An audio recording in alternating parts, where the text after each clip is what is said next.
चलिए good morning दोस्तों।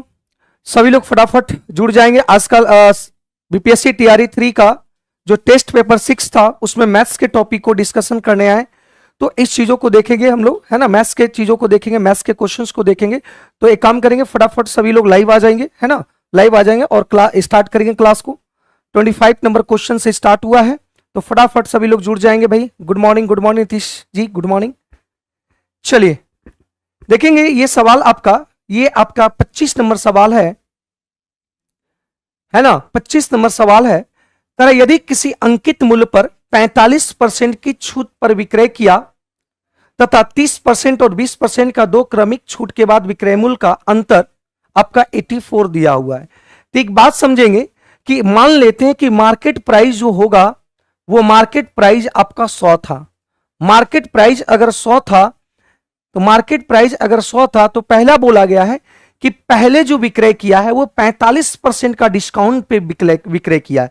तो 45% डिस्काउंट पे विक्रय किया है, तो 45% अगर विक्रय किया है, छूट दिया है, तो इसका मतलब बेचा कितना में गया 55%। तो बेचा गया 55%, मतलब ये SP1, मतलब SP1 वाला जो दाम बेचेंगे इसका 55 हो जाएगा।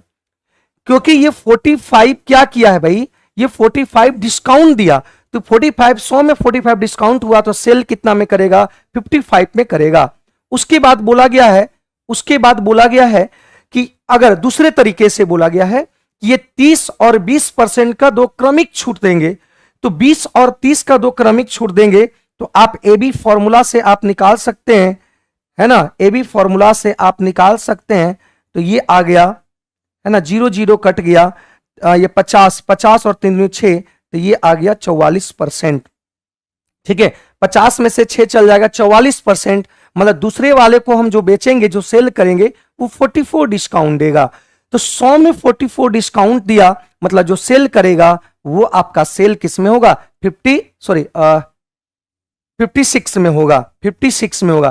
पहले बेचता था 55 में, अब बेच रहा है 56 में। तो दोनों में यहां पे अंतर अगर देखा जाए तो 1 यूनिट का अंतर है, लेकिन कह रहा है यहां पे दोनों क्रमिक छूटों के बाद विक्रय मूल्य का जो डिफरेंस है वो 84 है, मतलब 1 यूनिट बराबर 84 निकालना आपको 100%। तो यहां पे 100% का निकालना है, तो 100% का हो जाएगा कितना 8400। आंसर आपका क्या हो जाएगा, B is the right answer. B आपका सही आंसर है। क्लियर है, बी इसका सही आंसर है। फटाफट आप लोग भी आंसर देंगे तो अच्छा रहेगा, है ना। इससे क्या होगा कि आपका भी कॉन्फिडेंस बढ़ेगा। सरोज कुमार गुड मॉर्निंग भाई। ठीक है, गुड मॉर्निंग भाई। चलिए अगले सवाल को देखते हैं। अगला सवाल यहां पे, अगला सवाल की अगर बात करें, अगला सवाल है कह रहा कि 3 कारों की चालों का अनुपात, स्पीड की अगर बात किया जाए तो 3 कार है और तीनों कारों का जो स्पीड है वो 5:6:10 दिया हुआ है। उनमें से प्रत्येक कार द्वारा समान दूरी तय किया गया है। यहां पे जो डिस्टेंस है ना, डिस्टेंस जो है आपका समान दिया है, मतलब 1:1 की बात करें, डिस्टेंस समान है तो ये 1:1 भी मान सकते हैं। तो यहां पे टाइम निकालना है, और हम जानते हैं दोस्त कि टाइम बराबर जो होता है डिस्टेंस बटा स्पीड होता है। ये आप अच्छे तरीके से जानते हैं। जब ये आप अच्छे तरीके से आप जानते हैं तो यहां पे हम क्या करेंगे, डिस्टेंस को स्पीड से डिवाइड कर देंगे। तो यहां पे आ जाएगा 1/5,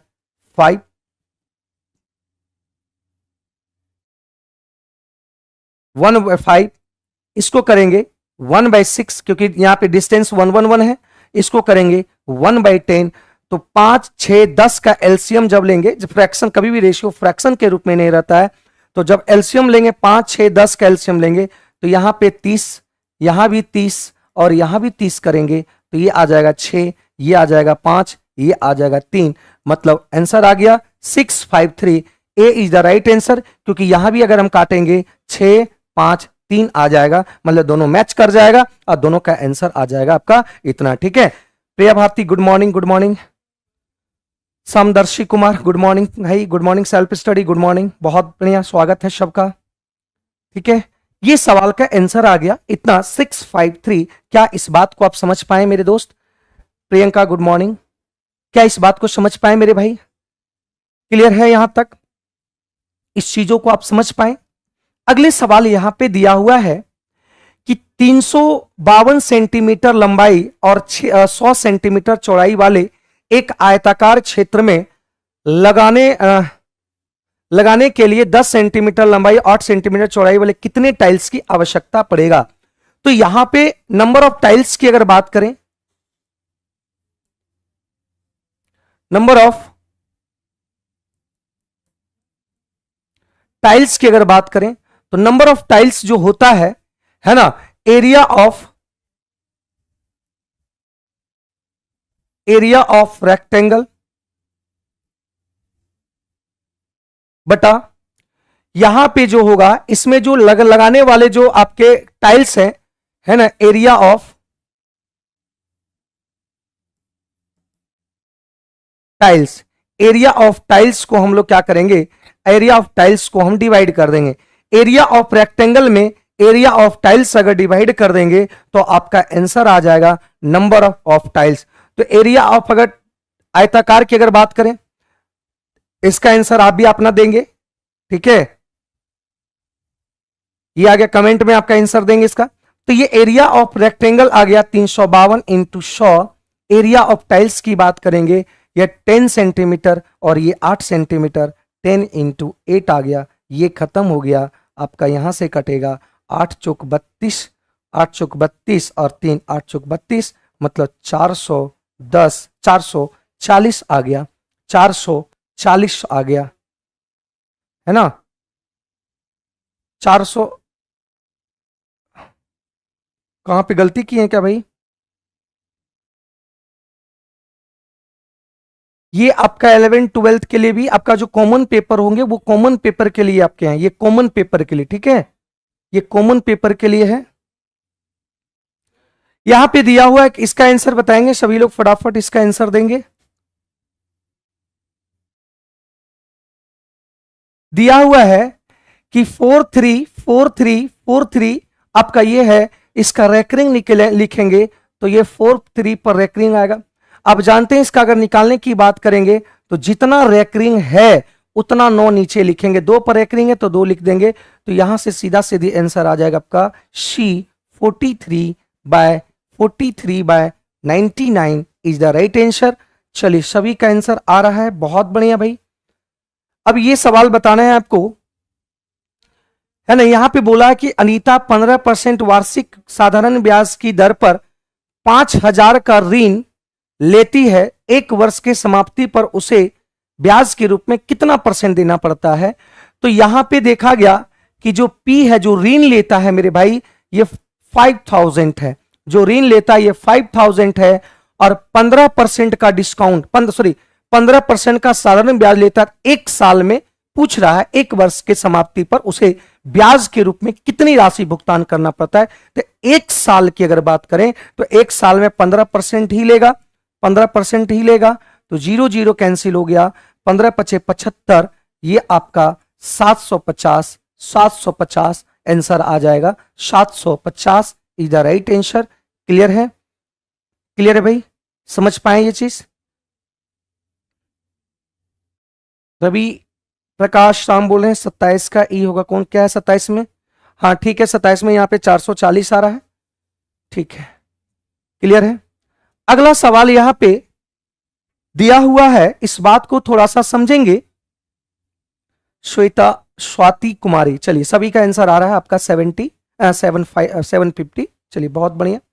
यहां पे बोल रखा है कि एक बैग में 3000 रुपया था, तो एक बैग में अगर 3000 रुपया की बात किया जाए मेरे दोस्त, ये 3000 एक बैग में है, तो एक बैग में अगर 3000 रुपया तो किस रूप में रखा गया, इसके बारे में यहां पे दे रखा है। देखो यहां पे, जिसमें 50 रुपया, 100 रुपया, 10 रुपया मूल वर्ग के नोट हैं। मतलब यहां पे अगर नोट की मैं बात करूं तो 50 रुपये, एक बैग में 50 रुपये का नोट है, 100 रुपये का नोट है और 10 रुपये के नोट है। तो यदि 100 रुपये, 50 रुपये, 10 रुपये नोटों का अनुपात जो है, यहां पे देख लेंगे कि 100 रुपये के जो नोट हैं और ये आपका 50 रुपये के जो नोट हैं, और यहां पे देखेंगे मेरे भाई 10 रुपये के जो नोट हैं, नोटों के जो अनुपात दिया हुआ है, ये दिया हुआ है 8 और 10, ये जो दिया हुआ है नोट की संख्या दिया हुआ है। किसकी संख्या दिया हुआ है? नोट की संख्या दिया हुआ है, लेकिन कंफर्म वैल्यू देखा जाए तो ये आपका रुपया है। कंफर्म वैल्यू देखा जाए तो ये आपका रुपया में है और यहां नोट की संख्या में है। ठीक है, ठीक है। ऑनलाइन अगर सेट लेना है तो आप इंक्वायरी वाले नंबर पे आप फोन कर लेंगे तो वहां से आपको पता चल जाएंगे, इंक्वायरी वहां पे कर लेंगे पप्पू जी। ठीक है, ये आया, लेकिन वहां पे कंफर्म वैल्यू 3000 दिया हुआ या नोट की संख्या है, तो नोट की संख्या को चेंज कर देंगे। हमको पहले रुपया में चेंज करना पड़ेगा, तो रुपया में कैसे चेंज होगा इस बात को थोड़ा सा ध्यान देंगे। 100 रुपया का 5 नोट आपके पास है, 100 रुपये का 5 आपको नोट दे दें तो आप क्या बोलेंगे कि सर 500 रुपया हो गया, चलो कोई दिक्कत नहीं। 50 रुपये के आपके हाथों में 8 गो नोट थमा दें, तो 50 रुपये का जब 8 नोट आपके हाथों में थमा देंगे तो आप बोलेंगे ना कि सर ये आपका 400 रुपया होगा। ठीक है, हम 400 यहां पे कर लिए, इसी के अनुसार आपको चेंज, रेशियो के अनुसार ही हम चेंज कर रहे हैं। इसको कभी कट मत कीजिएगा क्योंकि इसके अनुसार ही चेंज हुआ है, आप कट करेंगे तो ये अनुसार ही खत्म हो जाएगा, है ना। तो ये 10, ये कितना आएगा? 10 रुपये का 10 नोट दिए तो टोटल कितना आएगा? 100। तो सभी को अगर जोड़ा जाए, तो सभी को जोड़ा जाए तो ये आ जाएगा आपका 1000। अब 1000 यूनिट बराबर दे रखा है मेरे भाई, 3000 दे रखा है। 1000 यूनिट ये रुपया में है, ये 3000 दे रखा है दोस्त, कोई दिक्कत? निकालना क्या है? 50 रुपये मूल्य वर्ग के नोटों की संख्या कितना है? तो 50 रुपये के नोटों की संख्या 8 है, तो यहां से आप काट देंगे 3 0, तो ये आ जाएगा आपका 24 is the right answer. 24 is the right answer. ठीक है, क्लियर है? समझ पाए इसको? यहां पे दो व्यक्तियों की आयु का अंतर 15 साल है। आप इसको बाय ऑप्शंस भी बना सकते थे, इसको बाय ऑप्शन भी बना सकते थे और ऐसे भी बनाने की कोशिश भी कर सकते। देखेंगे बाय, पहले अंतर 15 है तो सब में 15 का अंतर, यहां भी 15 का अंतर, यहां भी 15 का अंतर। 5 वर्ष पूर्व बड़े व्यक्ति की आयु छोटे व्यक्ति की आयु से दुगनी हो जाती। 5 साल पूर्व अगर ये करेंगे तो ये 30 आएगा और ये 15 आ गया। देखेंगे ये क्या, इसका दुगना हो गया, मतलब ए ही आपका आंसर हो गया। फिर आगे कोई भी आंसर आपका नहीं होगा, मतलब ए आंसर आ गया, मतलब यही ए आपका आंसर बाय ऑप्शन। एकदम आपको सॉल्व करने की कोई जरूरत भी नहीं है, आप डायरेक्ट ही ऐसे भी बना सकते थे। ठीक है, पहले बोला कि 15 साल का अंतर, सब में 15 साल का अंतर था। दूसरा बात क्या बोला है कि 5 साल पहले छोटे व्यक्ति से दुगना हो जाता है बड़े व्यक्ति, तो 5 साल पहले तो ये आ जाएगा 30, ये भी 5 साल पहले 15, देखो दुगना आ रहा है, मतलब ये आंसर आ जाएगा। लेकिन क्लियर है इस बात को? लेकिन बाय प्रोसेस अगर हम बनाते हैं मेरे दोस्त, तो यहां देखेंगे 5 वर्ष पूर्व बड़े और छोटे आयु का दुगना है। अगर ये x होगा तो ये x, एक मिनट,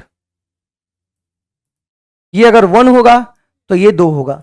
एक बात बताओ कि दोनों व्यक्ति का जो अंतर होगा वो आज की अंतर और 10 साल बाद भी अंतर वही रहेगा। जैसे हम कह रहे कि मैं हूं और मेरा दोस्त है, उस दोनों के दोस्त के अंतर, जो बीच का अंतर है वो 5 साल है।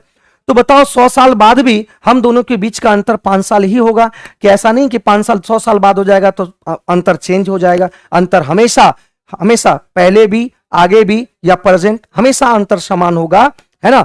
अंतर समान होगा तो 2 1 यूनिट बराबर दे रखा है आपका, कितना? 1 यूनिट बराबर 15 दे रखा है, तो 15 दूनी 30 और 15 का ही 15। लेकिन 5 साल पहले है तो वर्तमान कितना होगा, तो 5 साल सभी में जोड़ देंगे तो ये आ जाएगा 35 और यहां भी जोड़ देंगे तो ये आ जाएगा कितना, 20। ये आंसर आ गया आपका बाय प्रोसेस आपका ये आंसर आ गया। ठीक है,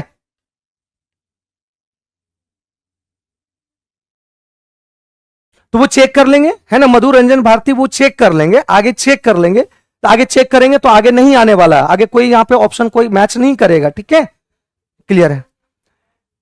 एक संख्या में 3 अंक हैं जिनके, आप देखो इसको बाय ऑप्शन ही बना लेंगे, इसको अगर बनाना स्टार्ट करेंगे तो बहुत लंबा समय लगेगा, इसको बाय ऑप्शन ही करेंगे। देखो कर, एक संख्या में 3 अंक है जिनका योग 18 है, तो 3 अंक है, सबका योग 18 आ रहा है।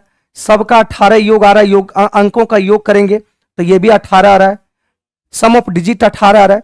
कह रहा है बीच वाला अंक दो अंकों के योग के बराबर है। बीच वाला जो अंक है ये दोनों के योग के बराबर है क्या? नहीं है। बीच वाला जो अंक है क्या ये दोनों अंक के बराबर है? 4 2 6 4 10 नहीं है। क्या ये बीच वाला जो अंक है ये दोनों अंक के बराबर है? ठीक है, बराबर है, ये सही है। ठीक है, दूसरा बात कर रहा है, ये तो आपका ये भी फुलफिल हो गया। यदि संख्या के अंकों के क्रम को उलट दिया जाए, जैसे यहां पे संख्या आपका 396 है, इसको उलट दें तो 693 हो गया। तो जो अंतर आना चाहिए, ये जो आना चाहिए 257 अधिक हो जाएगा। तो यहां से भी हम लोग देखेंगे, है ना, 9 और यहां 257 ये भी अधिक हो गया। मतलब B is the right answer. B इस क्वेश्चन का सही आंसर है। बी इस क्वेश्चन का सही आंसर है। क्या इस बात को आप समझ पाए मेरे दोस्त? क्या इस बात को आप समझ पाए? यहां तक आपका जो क्लास था, ये आपका मैथ्स का जो क्वेश्चन था ये कंप्लीट हो चुका है। 8 क्वेश्चन था आपका, कंप्लीट हो गया। ठीक है, तो आगे साइंस वाले सर हैं, जीएस वाले सर हैं, वो करेंगे अपना। ठीक है, आते हैं क्वेश्चन नंबर फर्स्ट पे। ठीक है, जरा फर्स्ट नंबर क्वेश्चन को देखा जाए, ये क्या कह रहा है।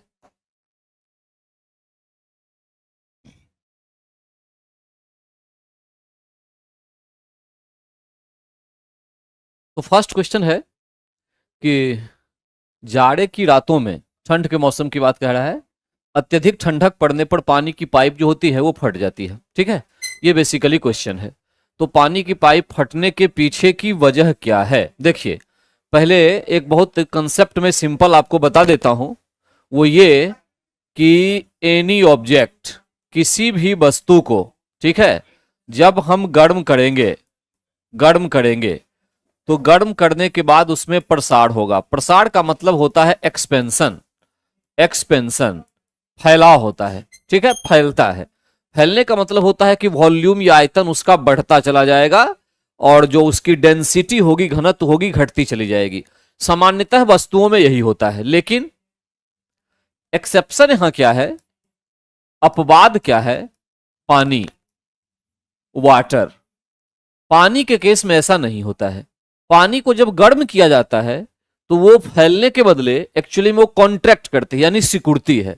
लेकिन कौन सा पानी इस प्रकार के व्यवहार को दिखाती है? सभी प्रकार का पानी नहीं, वो वाटर जो 0 डिग्री सेंटीग्रेड से 4 डिग्री सेंटीग्रेड वाली पानी है, यानी 0 डिग्री सर अगर कोई पानी है तो वहां से अगर उसके तापमान को 1 डिग्री बढ़ाएंगे, 2 डिग्री, 3 डिग्री, 4 डिग्री, तो 0 से 4 डिग्री तक क्या होता है?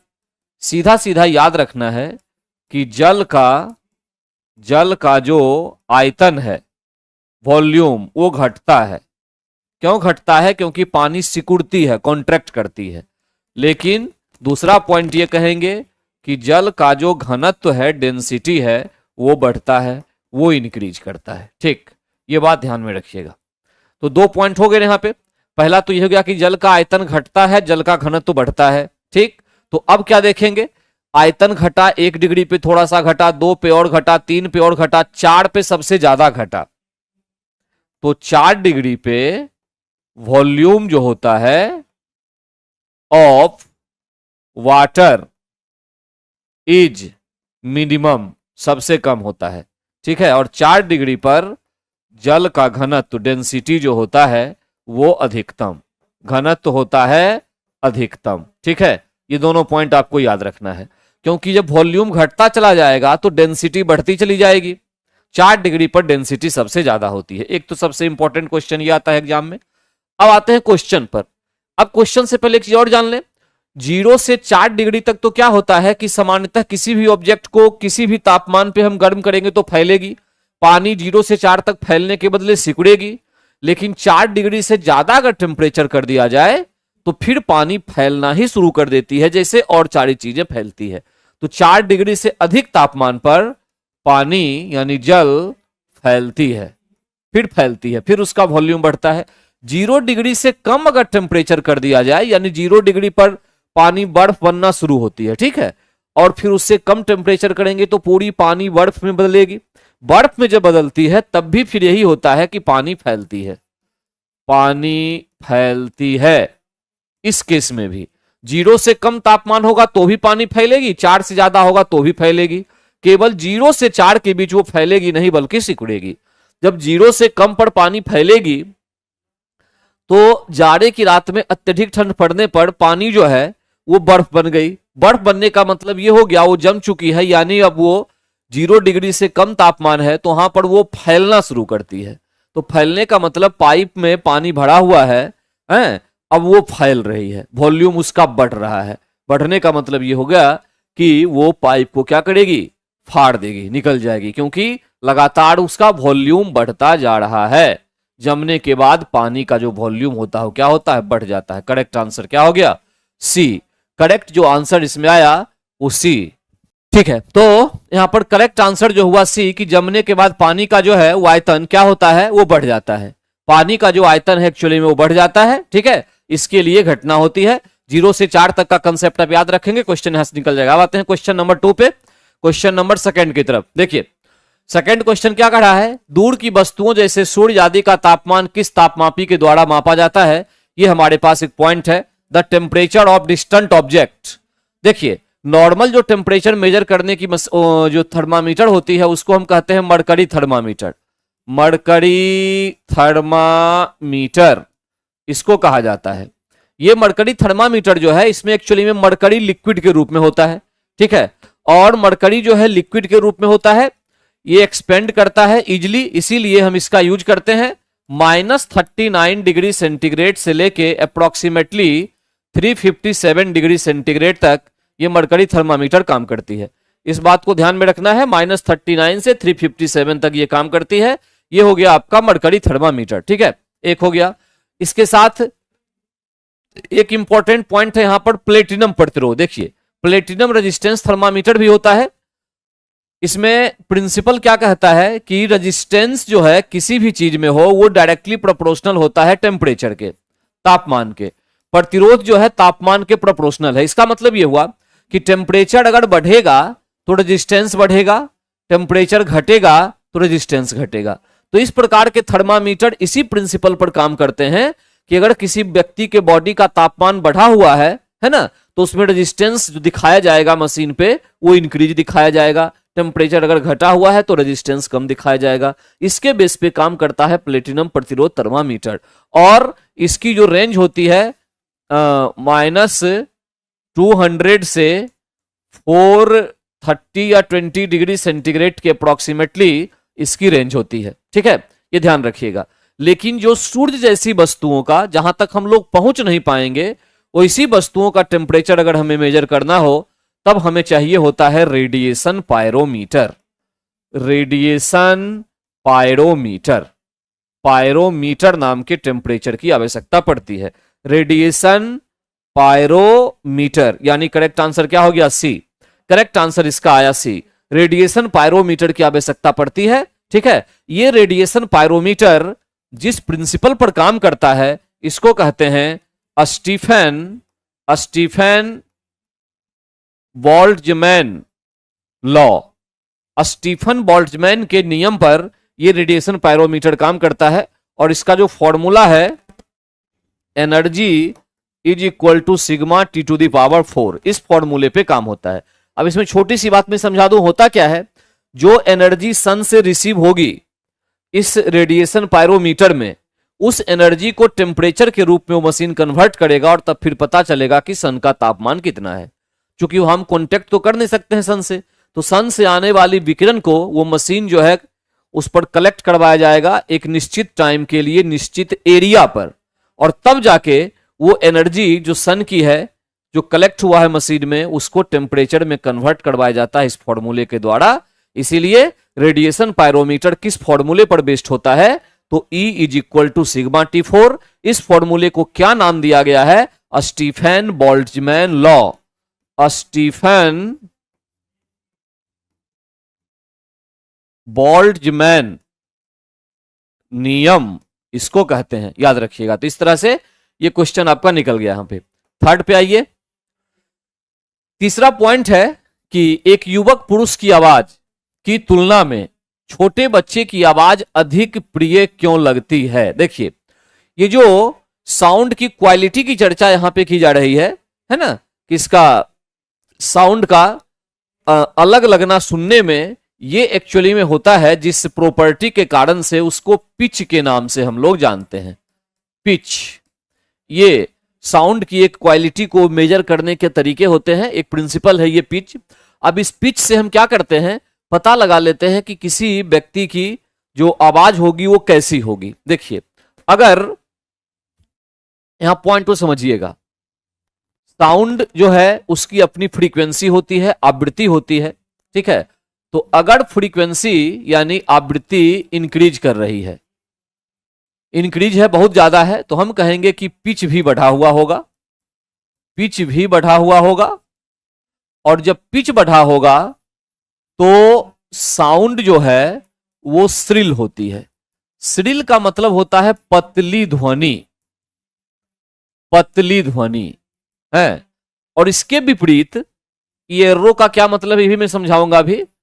अगर फ्रीक्वेंसी घट गई है, घटी हुई है, तो पिच भी घटेगा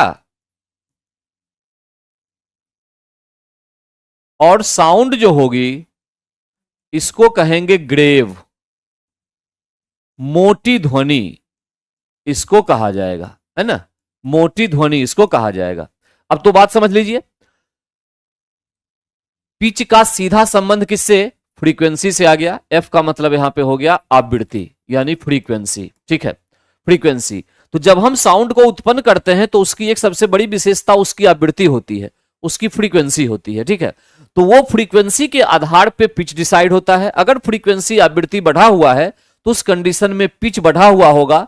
और बढ़े हुए पिच के केस में कोई भी हो, छोटा बच्चा हो या लेडीज हो, मतलब फीमेल हो, ठीक है, वो जो बढ़ा हुआ पिच जहां भी होगा वहां की साउंड जो निकलेगी वो श्रिल निकलेगी, पतली ध्वनि होगी। इसीलिए बच्चे जो होते हैं उनमें पिच बढ़ा हुआ होता है तो उनकी जो साउंड है वो श्रिल होती है। वुमेन में, महिलाओं की भी जो पिच होती है बढ़ी हुई होती है, इसीलिए वो साउंड श्रिल होता है। और इसका विपरीत अगर पिच घटा हुआ हो किसी में, जैसे मेल या पुरुष जो हो गए नॉर्मल एक, तो वहां पे साउंड ग्रेव होगा, मोटी ध्वनि होगी, क्योंकि उसमें पिच का मान कम रहेगा।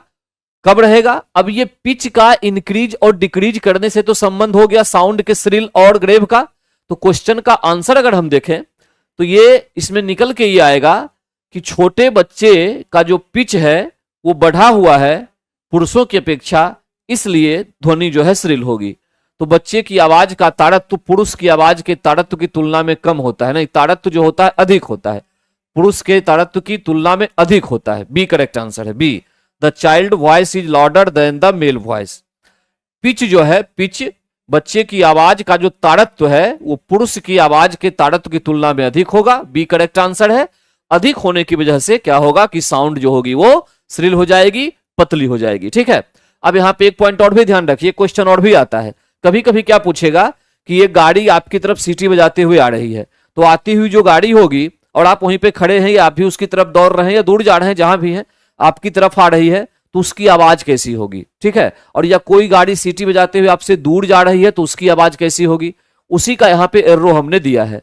जब दो चीजें एक दूसरे के नजदीक आए तो हम कहेंगे कि आवृत्ति बढ़ी हुई है, जब आवृत्ति बढ़ेगी तो पिच बढ़ जाएगा और ऐसी आवाज पतली होगी। इसका मतलब ये हुआ कि मैं अगर यहाँ पे खड़ा हूं, कोई गाड़ी सीटी हॉर्न बजाते हुए मेरी तरफ आ रही है तो दूरी घट रही है, इसका मतलब हुआ कि पिच बढ़ेगा, बढ़ेगा मतलब ऐसी साउंड क्या होगी, श्रिल होगी। तो हमारी तरफ आती हुई कोई साउंड जो है वो श्रिल होगी, और हमसे दूर अगर कोई जा रही है, दूर जा रही है, तो उस प्रकार की जो चीज होगी वो क्या होगी, ग्रेव होगी, मोटी ध्वनि होगी, ठीक है।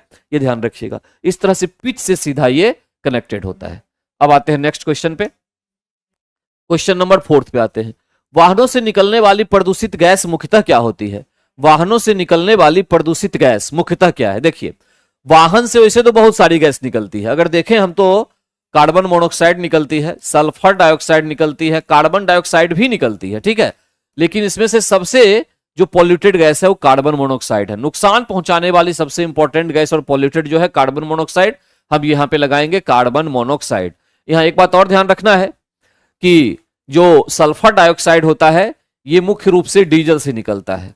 डीजल से सल्फर डाइऑक्साइड और कार्बन मोनोऑक्साइड दोनों निकलते हैं, ठीक है।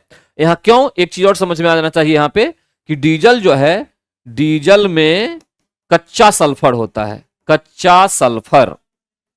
जब सल्फर जलेगा तब तो सल्फर डाइऑक्साइड, और कोई भी चीज अगर कच्ची हो यानी कच्चा चीज जो है वो कंप्लीट जल नहीं सकता है, इनसफिशियंट बर्निंग होगी उसमें, और अपर्याप्त जलने की वजह से कार्बन मोनोऑक्साइड निकलता है। जहां कहीं भी देखिए अपर्याप्त दहन से कार्बन मोनोऑक्साइड गैस निकलती है। कच्ची लकड़ी को जलाएंगे कार्बन मोनोऑक्साइड गैस निकलेगी, सूखी लकड़ी जलेगी तो कार्बन मोनोऑक्साइड नहीं निकलेगी, कार्बन डाइऑक्साइड गैस निकलेगी। कच्ची चीज जो भी होती है उसमें अपर्याप्त दहन होता है और उससे कार्बन मोनोऑक्साइड गैस निकलती है। ठीक है, तो यहां हो गया सल्फर डाइऑक्साइड। डीजल में कच्चा सल्फर होता है तो कच्चे से कार्बन मोनोऑक्साइड, सल्फर से सल्फर डाइऑक्साइड, ये निकल गया, ये एक पॉल्यूटेड है। एक बात और ध्यान रखना है, पेट्रोल जो है, पेट्रोल में की गुणवत्ता को बढ़ाने के लिए, क्वालिटी को बढ़ाने के लिए उसमें TEL tetra ethyl lead, TEL या BTX बेंजीन टोल्यून जाइलीन मिलाया जाता है, जाइलीन मिलाया जाता है। ठीक है, यह भी ध्यान रखिएगा। पेट्रोल की क्वालिटी को बढ़ाने के लिए, क्योंकि पेट्रोल जब जलता है ना तो उसमें से काफी अधिक मात्रा में तो हीट निकलती है जिससे गाड़ी चलती है, और कुछ मात्रा में साउंड निकलती है, ध्वनि, उससे गाड़ी नहीं चलती, वो बेकार चली जाती है। उस ध्वनि को भी हीट में बदलने के लिए कि पूरा का पूरा पेट्रोल जो है उससे केवल उष्मा निकले, साउंड नहीं निकले, इसके लिए क्या करते हैं, उसमें इस पदार्थ को मिलाते हैं, TEL टेट्रा एथाइलेड या BTX बेंजीन टोल्यून जाइलिन मिलाने के बाद क्या होता है कि पूरी पेट्रोल जो है उसमें साउंड नहीं निकलती, एकदम से कम हो जाती है और केवल उष्मा निकलती है। तो पेट्रोल की एफिशिएंसी बढ़ जाती है, गुणवत्ता बढ़ जाती है ना। और पेट्रोल की गुणवत्ता जब बढ़ गई तो गुणवत्ता को ऑक्टेन नंबर में मापा जाता है, ऑक्टेन नंबर में मापा जाता है, ये याद रखिएगा। ऑक्टेन नंबर, ऑक्टेन संख्या में पेट्रोल की क्वालिटी को मापा जाता है। ठीक है, क्या मिलता है क्वेश्चन आएगा, ध्यान रखिएगा। TEL BTX, TEL या BTX इसको मिलाया जाता है पेट्रोल में और तब उसकी क्वालिटी को बढ़ाते हैं। ठीक है, पेट्रोल की क्वालिटी के लिए ऑक्टेन नंबर। यहां एक चीज और लिख दूं मैं, डीजल की गुणवत्ता को बढ़ाने के लिए C10 नंबर का उपयोग होता है, C10 नंबर का प्रयोग किया जाता है, याद रखिएगा। C10 नंबर डीजल की गुणवत्ता को बढ़ाने के लिए। ठीक है, तो करेक्ट आंसर हम लगाएंगे कार्बन मोनोऑक्साइड। 4 का करेक्ट आंसर हुआ बी, 4 का बी। आगे चलते हैं क्वेश्चन नंबर 5 पे। टेफ्लॉन क्या है, एक प्लास्टिक का फॉर्म है, प्लास्टिक है ये Teflon, polymerisation of tetra fluoro ethylene. ठीक है, टेट्रा फ्लोरो इथाइलिन के बहुलीकरण प्रक्रिया द्वारा इसका निर्माण होता है, टेफ्लॉन का इसका निर्माण होता है। ठीक है, तो एक सबसे इंपॉर्टेंट क्वेश्चन ही पूछेगा, एक तो ये प्लास्टिक का फॉर्म हुआ और दूसरी बात ये कि ये जो है टेट्राफ्लोरोइथाइलिन नाम का जो पदार्थ है उसका बहुलीकरण यानी पॉलीमेराइजेशन, मतलब एक निश्चित टेम्परेचर और प्रेशर पर रखकर इस फंक्शनल ग्रुप को एक एक करके जोड़ देना ताकि वो एक चैन बन जाए, है ना। इसी को हम टेट्राफ्लोरोइथाइलिन के नाम से जानते हैं, और इससे जो बनता है वो टेफ्लॉन कहलाता है। ये एक नॉन अस्टिक सब्सटेंस है, नॉन अस्टिक्स सब्सटेंस के रूप में प्रयोग होता है, नहीं चिपकने वाला पदार्थ, नहीं चिपकने वाला पदार्थ के रूप में इसका प्रयोग किया जाता है। तो टेफ्लॉन क्या है? तो टेट्राफ्लोरोइथाइलिन यानी फ्लोरोकार्बन हुआ एक तरह से। क्या हो गया ये? फ्लोरोकार्बन। 5 का आंसर करेक्ट हुआ ए, फ्लोरोकार्बन। ये बेसिकली क्या है? फ्लोरोकार्बन है। ठीक है, याद रखिएगा। नहीं तो उससे भी बेहतर ये है, अगर ये ऑप्शन यहां पे है तब तो ठीक है, और ये नहीं हो के ये हो जाए तो, इसलिए याद रखना है आपको टेट्राफ्लोरोइथाइलिन, टेट्राफ्लोरोइथाइलिन। ठीक है, इसका उपयोग नॉन स्टिक बर्तन, कुकर वगैरह आप देखते होंगे जो नॉन स्टिक बनते हैं, जिसमें तेल वगैरह चिपकते नहीं है, तो ऐसे बर्तनों में ये जो है उपयोग में लाए जाते हैं, टेफ्लॉन का प्रयोग होता है। ठीक है, नेक्स्ट चलिए 6। क्वेश्चन नंबर 6 कह रहा है कि मेंडल की सफलता का मुख्य कारण क्या था? जेनेटिक्स से रिलेटेड इन्होंने काफी एक्सपेरिमेंट किए थे बायोलॉजी में, और मेंडल की सफलता का मुख्य कारण क्या था कि जो भी ये एक्सपेरिमेंट किया करते थे, ठीक है, उनका एक वो डायनेस्टी तय कर लेते थे, एक के बाद एक, एक के बाद एक, एक के बाद एक, क्या हुआ क्या हुआ। इससे क्या होता था कि जो परिवर्तन हुआ, जैसे यहां से शुरू किया उन्होंने एक्स, फिर उसी के वंश के स्पेसिस प्रजाति पे किया, फिर जेड पे किया, फिर ए पे किया, फिर बी पे किया, तो अब इनके पास ये सारा इकट्ठा है जो भी इन्होंने स्टडी किया है। अब इससे कंपैरिजन इसकी, फिर इसकी, फिर इसकी, फिर इसकी, है ना, और फिर इससे इसकी, फिर इससे इसकी, फिर इससे इसकी, इस तरह के कंपैरिजन से क्या होता था, उनको पता चल जाता था कि क्या परिवर्तन हुआ है, और उस परिवर्तन के कारण से वो एक सटीक थ्योरी देने में सक्षम होते थे। तो उस कंडीशन में इसका सबसे करेक्ट आंसर जो है, ठीक है, वो ये होगा कि उन्होंने वंशावली को अभिलेख रखे थे, यानी सी, दे केप्ट जेनोलॉजिकल रिकॉर्ड्स। इस रिकॉर्ड्स के कारण से वो कंपैरिजन कराने में काफी सफल हुए, और यही वो रीजन था कि वो काफी आगे बढ़ पाए। तो 6 का जो बेसिकली मेन कारण है वो सी हम यहाँ पे लगाएंगे, बेसिकली सफलता का मुख्य कारण है। थ्योरीज में बहुत कुछ उन्होंने दिया था, ठीक है, लेकिन जो मेन उनकी सक्सेस का कारण है वो बेसिकली ये पॉइंट है, एकमात्र ध्यान रखना है। ये दिखने में वैसे बायोलॉजी का क्वेश्चन लगता है, लेकिन थिंकिंग बेस्ड केवल है ये, कि कैसे वो सफल हो गए, उसके पीछे की वजह सी। करेक्ट आंसर हम लगाएंगे 6 का सी। ठीक है, अब आते हैं 7th में। 7th कह रहा है कि वृद्धावस्था, ओल्ड एज जो होता है, ठीक है, ओल्ड एज में जो त्वचा में झुर्रियां पड़ जाती है, इसका मुख्यतः कारण क्या होता है? जो स्किन होते हैं उसके ढीले पड़ जाने की वजह के कारण जो होते हैं वो देखो क्या है। Due to reduce circular blood, ये तो नहीं है, ब्लड सर्कुलेशन से स्किन का कोई लिंक नहीं होता इसे। Basically due to low flexibility in the subcutaneous level, basically यही होता है। ठीक है, बी करेक्ट आंसर इसका होगा बी।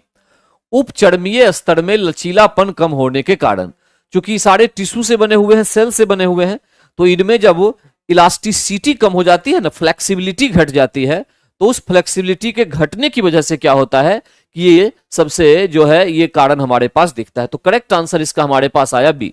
करेक्ट आंसर हमारे पास इसका बी आया, फ्लेक्सिबिलिटी के कारण से घटना होती है। ठीक है, तो याद रखिएगा ड्यू टू फ्लेक्सिबिलिटी, है ना, उपचर्मीय स्तर जो होते हैं उसमें लचीलापन कम होने की वजह से ये वृद्धावस्था में त्वचा जो है वो ढीली पड़ जाती है। उसके बाद आते हैं क्वेश्चन नंबर 8। घात करोड़ छिप जाओ नाम से विख्यात विषाणु जो है ये क्या है? देखो, एक वायरस की चर्चा की जा रही है। घात करोड़ छिप जाओ का मतलब बेसिकली ये हुआ कि जो किल एंड हाइड, ये ऑलरेडी इन्फेक्ट करेगा और पता भी नहीं चलेगा, ऐसे विषाणु की वायरस की बात ये कर रहा है। कॉमन वायरस होता है जिसमें हम एक दूसरे के कांटेक्ट में आते हैं, कोई खांस भी दिया और वहां पे हम खड़े हैं तो हमें खांसी खुद भी हो जाएगी, क्योंकि वो वायरस जो है हमारे अंदर भी चला गया। तो इस प्रकार के वायरस जो है इसको आरएसवी वायरस के नाम से जाना जाता है, इसको आरएसवी वायरस के नाम से जाना जाता है। तो करेक्ट आंसर इसका हुआ ए। ठीक है, करेक्ट आंसर इसका होगा ए।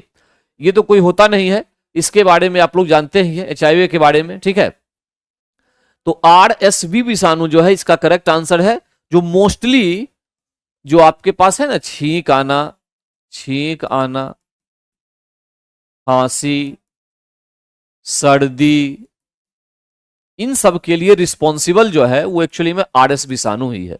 तो करेक्ट आंसर 8 का होगा ए, आरएस वायरस। अच्छा, एक बात और ध्यान रखिए, इसमें वायरस जो है ये क्या है? वायरस तो दोनों है, ये लिविंग प्लस नॉन लिविंग, दोनों प्रकार की चीजों को रिप्रेजेंट करता है। एकमात्र एक्सेप्शन है धरती पे ये। ठीक है, दोनों प्रकार की चीजों को ये रिपीट करता है, लिविंग नॉन लिविंग। लिविंग का मतलब हुआ कि ये जीवित है, नॉन लिविंग का मतलब हुआ कि निर्जीव है, ये निर्जीव। तो वायरस जो है सजीव और निर्जीव दोनों को दिखाता है, ठीक है, दोनों को ये रिप्रेजेंट करता है। हाँ श्वेता कुमारी, देख रहा हूं मैं, एक सेकंड, इसको 8 को पूरा कर लें तब आते हैं 7 पे, ठीक है। तो ये जो है लिविंग भी है और ये नॉन लिविंग भी है, ठीक है, निर्जीव भी है। तो कुल मिला के कंक्लूजन ये निकला हमारे पास कि वायरस जो है ये दोनों के बीच को कंडीशन को दिखाता है। कुछ कंडीशन में ये लिविंग हो जाएगा, कुछ में, अच्छा क्वेश्चन ये भी आ सकता है, अगर एक वायरस को रख दिया जाए किसी बोतल में क्रिस्टल के रूप में तो हजारों साल तक वो पड़ा रहेगा, वो निर्जीव है, और जैसे ही एक ऑप्टिमम टेम्परेचर मिलेगा, उसको तापमान मिलेगा, फिर वो एक्टिव हो जाता है, यानी फिर वो लिविंग बन जाता है। तो वायरस की सबसे खास बात ये होती है, ठीक है, ये ध्यान रखिएगा। इसमें करेक्ट आंसर यहां पे आ गया एस। एक पॉइंट चलते हैं जरा 7 पे, जरा देख लें। 7 का correct answer, due to lack of adipose tissue in the skin. Adipose tissue, चर्म में वसा उत्तक की, देखिए चर्म में वसा उत्तक की कमी जो है, करेक्ट आंसर एकदम से इसलिए नहीं होगा क्योंकि एक्चुअली में हीट जो है ये स्किन को उस तरह से नहीं रख पाती जो एक्चुअली में कह रहा है ये कि विडलिंकल्स जो हो रहा है यहाँ पे, झुर्रियां जो आ रही है, उसका इस फैट से कोई लिंक नहीं होता है। फैट का लिंक जो है ये बहुत ज्यादा इंपॉर्टेंट रोल प्ले नहीं करता है। एक्चुअली में है क्या कि जो टिश्यू हमारे हैं ना, वो टिश्यू हमारे फ्लेक्सिबल नहीं रह पाते हैं। तो फ्लेक्सिबिलिटी नहीं होने की वजह से क्या होता है कि वो जैसे जैसे ढलते जाते हैं साइज में, आकार में या शेप में, उसी शेप को गेन करते रह जाते हैं। तो उस परिस्थिति में जो है ये पूछ रहा था केवल झुर्रियों की बात यहाँ पे, ठीक है। तो वहां पे हमने इसका करेक्ट आंसर बी दिया है, और मुझे लगता है कि सही आंसर ही आपका होगा, बी होगा, ठीक है। ध्यान रखिएगा इस बात को, क्योंकि इसका कोई लिंक उसके साथ है नहीं वसा उत्तक की कमी के कारण। अगर वसा उत्तक में कमी हो जाएगी तो पता है क्या होगा, एक व्यक्ति दुबला हो सकता है, उसमें फैट नहीं है। दुबला होने का मतलब स्किन में झुर्री और से मतलब नहीं है, वो स्किन टाइट रहते हुए भी एक व्यक्ति दुबला हो सकता है, ठीक है। ये बेसिकली फैट का कारण बनता है, ये बेसिकली फैट या मोटापा का कारण बनता है, वो दोनों अलग चीज है, ध्यान रखिएगा इस बात को। और ये हीट को रोकने का काम करता है, ठीक है, वो अलग चीज है। तो करेक्ट जो आंसर हमारा होगा ये हमारे हिसाब से बी ही होगा, ठीक है। इसको अभी करेक्ट आंसर आप लगाइए, उसे मैं एक बार और भी कंफर्म करके देख के अगले क्लास में आपको बता दूंगा, लेकिन अभी तक आप रखिए बी करेक्ट आंसर, 7 का बी, ठीक है। अब इसके बाद एक तो ये जो ये कोर्स है 24 अप्रैल से चलाया जा रहा है, फास्ट रिवीजन कोर्स, ये ध्यान रखिएगा इसको। ये पीआरटी 1 से 5 तक का है, इसमें 499 फीस है। अगर आप इसमें रिवीजन करना चाहते हैं तो इसको ज्वाइन कर सकते हैं। रिवीजन बैच एक्चुअली में है ये, और ऑफलाइन में ऑफिस में, या फिर आप ऑनलाइन ऐप के माध्यम से इसमें जानकारी हासिल कर सकते हैं, ठीक है। अब इसमें से आते हैं क्वेश्चन नंबर 9 की ओर।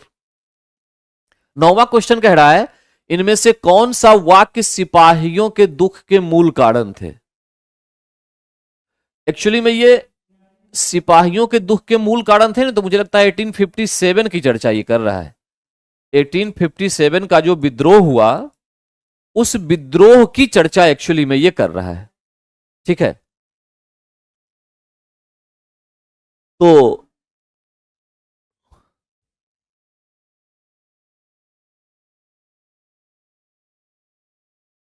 ओके, अगर उसका सही आंसर होगा तो मैं एक बार चेक करके कंफर्म करके आप लोगों को बता दूंगा, ठीक है। ठीक, कोई बात नहीं, उसको चेक कर लेते हैं एक बार। अब आते हैं क्वेश्चन नंबर 9 पे, ठीक है। इसमें देखिए, अब इसमें क्या है, 1857 का एक विद्रोह, इस विद्रोह में जो घटना होती है सिपाहियों के साथ, उससे संबंधित क्वेश्चन ही पूछ रहा है। 1857 का डायरेक्ट नहीं पूछ रहा है, यह पूछ रहा है कि आखिर जो विद्रोह हुआ था उसके पहले वो कौन सी घटना थी, सिपाहियों के दुख के कारण क्या थे, ताकि उन्होंने 1857 के विद्रोह में भाग लिया। एक्चुअल पॉइंट यहां पे ये है, ठीक। देखिए, वेतन में बढ़ोतरी का निर्णय, सिंपल सी बात है, तो पहले से ही निकल के बाहर हो जाएगा। अगर जो सिपाही हैं उनके वेतन में बढ़ोतरी कर दी जाएगी तो फिर क्यों आंदोलन करेंगे, है ना। उनके वेतन में बढ़ोतरी नहीं होती थी, ठीक है। तो ये तो गलत बात है, ये तो लाइन गलत है, इसका दुख का मूल कारण ये नहीं होगा। अंग्रेज अफसरों द्वारा सिपाहियों के साथ गलत व्यवहार, ये बात तो सही है। जो भारतीय सिपाही होते थे उनके साथ उनका व्यवहार सही नहीं होता था, बार बार अपमान सहना पड़ता था उनको, ठीक है। तो ये सबसे इंपॉर्टेंट फैक्टर था। एक तो पॉइंट ये हो गया। अब जरा ये दूरवर्ती प्रदेशों में लड़ने के दौरान प्रदत्त भत्ते को अंग्रेजों द्वारा निरस्त करना, जो उनको एक्स्ट्रा कुछ मिलता था वो खत्म कर दिया गया था सिपाहियों को, ये भी एक सही बात है। अंग्रेज हुकूमत के आदेशानुसार समुद्र पार जब भी सिपाहियों की जरूरत पड़े उन्हें भेजना, हाँ उस समय एक सबसे बड़ा मुद्दा था ये। जो भारतीय सिपाही थे वो समुद्र पार जाने से कतराते थे क्योंकि उनके धर्म के विरुद्ध था, लेकिन यहां पे क्या कहा गया था कि समुद्र पार जाना होगा, तो इससे भी वो दुखी थे। सेकेंड थर्ड पॉइंट से दुखी थे, सेकेंड से दुखी थे ही थे। और पांचवा एक पॉइंट जो आ रहा है, अंग्रेज सेना के अफसरों द्वारा ईसाई मिशनरीज को बढ़ावा देना, ये भी एक इंपॉर्टेंट फैक्टर था, है ना। तो इस तरह से मुझे लगता है कि 2, 3, 4 और 5, 2, 3, 4 और 5 ये चारों आंसर होगा। 2, 3, 4 एंड 5, तो करेक्ट आंसर इसका सी आ गया। करेक्ट आंसर आया सी। 1857 वाले में जो दिक्कत थी, सिपाहियों के दुख के इतने सारे कारण थे, ठीक है, जिसकी वजह से उन्होंने 1857 का विद्रोह किया था। तो करेक्ट आंसर इसका हुआ सी। 9 का करेक्ट आंसर जो है वो सी है, बिना किसी डाउट के, ठीक है। ओके, अब आगे चलते हैं इसमें। क्वेश्चन नंबर 10 भी 1857 के ही है। 1857 के विद्रोह के दौरान बहादुर शाह ने किसे शाह ए आलम बहादुर का खिताब दिया था?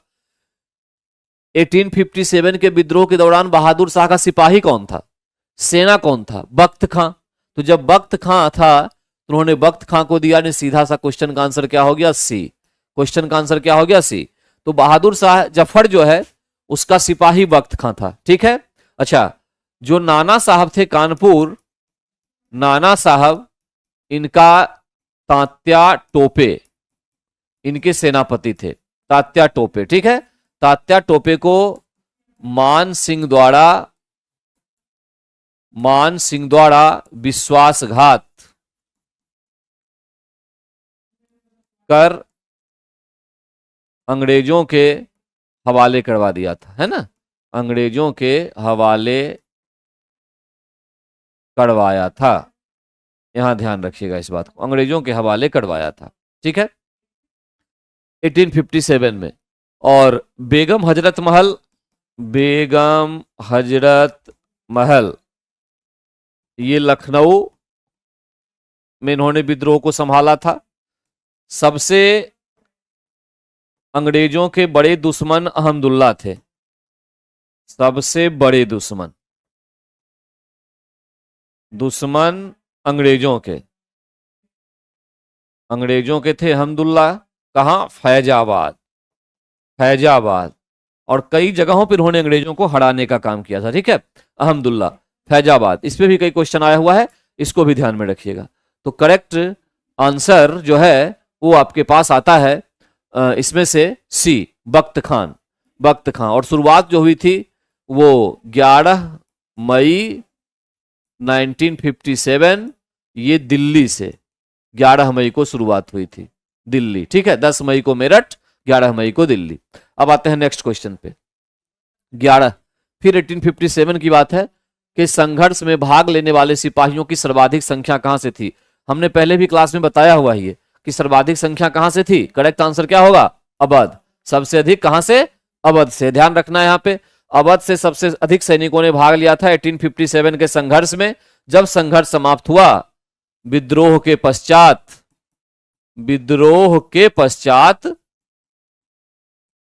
सैनिकों के पुनर्गठन के लिए पील आयोग का निर्माण किया गया था।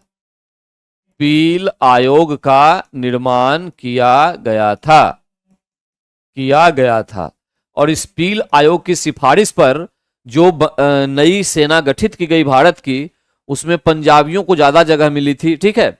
और ये अवध वाले जो थे, बंगाल के जो थे, इनको कम कर दिया गया था, इनकी संख्या को कम कर दिया गया था, ठीक है। तो ये पील अली आयोग बना था। उसके बाद 1857 के बाद बिहार से शुरू कहां? रोहिणी से, देवघर झारखंड अभी वर्तमान में है, ठीक है। इसमें बिहार के लीडर कौन? पटना आपके हो गए पीर अली। संपूर्ण बिहार जगदीशपुर से हो गए कुंवर सिंह। ठीक है, कुंवर सिंह थे। यहाँ एक बात और ध्यान रखिएगा कि कुंवर सिंह के जो पिताजी थे, पिता राजा भोज के, भोज वंश से संबंधित रहे थे। वहां पे शायद दीवान वगैरह का काम किया था इन्होंने, संबंधित रहे थे। तो एक क्वेश्चन अगर आ जाए तो इसमें ध्यान रखिएगा, ठीक है, कि कुंवर सिंह के जो पिताजी थे वो राजा भोज के दरबार से संबंधित थे। मैं लिख रहा हूं दरबार से संबंधित थे, ठीक है। इतने पॉइंट्स को आप याद रखेंगे, ये इंपॉर्टेंट पॉइंट है। पटना में पीर अली ये, और यहां पे एक पॉइंट और भी बिहार में कि मुजफ्फरपुर में लोटा विद्रोह इसी समय हुआ था 1857 से ही जोड़ के उसको देखा जाता है, जब कैदियों ने पीतल के लोटे की मांग करते हुए मिट्टी के लोटे को रिजेक्ट कर दिया था। पहले उनको पीतल का लोटा मिलता था, बाद में मिट्टी का दे दिया गया, ठीक है। तो इसके लिए किया था इन्होंने। इतने पॉइंट्स को आपको याद रखना है। आगे चलिए, क्वेश्चन नंबर 12। कौन कौन से कथन राम मोहन राय के बारे में असत्य हैं? असत्य है ये पूछ रहा है, सत्य नहीं पूछ रहा है, असत्य पूछ रहा है। राम मोहन राय, इनके आगे लगाया गया राजा, उपाधि किसने दी थी? अकबर द्वितीय ने, ठीक है, अकबर द्वितीय इसके पेंशन को बढ़वाने के लिए कहां गए? लंदन, ब्रिस्टल में इनकी मृत्यु हो गई, वहीं इनकी समाधि है।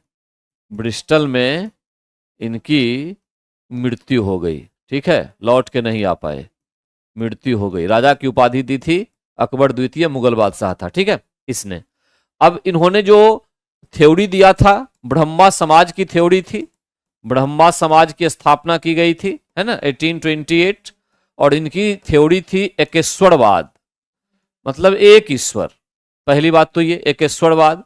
दूसरा पॉइंट क्या था उसके साथ इनकी थ्योरी का, कि वेद एवं उपनिषद पर ज्यादा जोर दिया, कि उसकी व्याख्या हम करेंगे, लोगों को बताएंगे कि वेद और उपनिषद की व्याख्या से क्या कुछ हासिल हमारा हो सकता है, ठीक है। ये सबसे इंपॉर्टेंट फैक्टर था इनका, ठीक। तीसरा पॉइंट ये भी इन्होंने कहा था कि सभी धर्मों की अच्छी बातों को लेकर समाज सुधार होना चाहिए,